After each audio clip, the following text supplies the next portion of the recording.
哇靠喂喂喂！各位馬迷老友，堅仔賽馬心水炸彈嚟啦！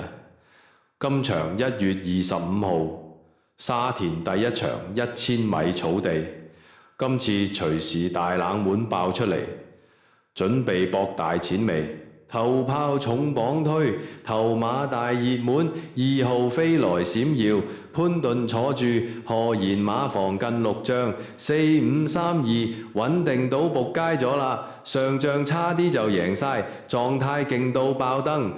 今次6檔中間位，潘頓騎神操，見佢精神爽利，眼光光，全程領放，定緊跟前。短途王者穩陣頭馬後補，真搏晒佢啦！第2匹。辣得快，6號何澤堯騎蘇偉賢練，新馬接跑一次就攞第2，靚仔到仆街。評分升咗1分，但係仲有支持位，試閘同神操快到飛起，前置直衝，對手未夠硬，爆冷機會大到驚人，值得留意。第3，新星登場，10號應龍飛影，田泰安騎，5彭志蓮，新馬直路。一檔最耐，短途內檔最利閃出。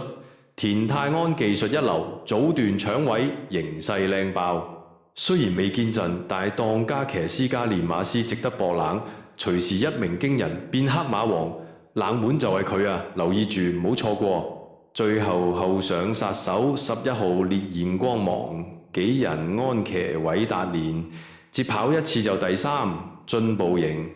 12檔外檔短途後上力夠，神操狀態回勇，對手中上後勁強到癲，後上食糊機會唔細，千祈唔好小覷佢，絕對要留意，有機會偷雞。總結晒，頭馬最穩2號飛離閃耀，爆冷首選6號辣得快同10號應龍飛影，後上留意11號烈焰光芒，記得鎖定堅仔賽馬入谷。同堅仔一齊捉正路贏大錢。以上心水純屬吹水分享，祝各位老友今場大勝。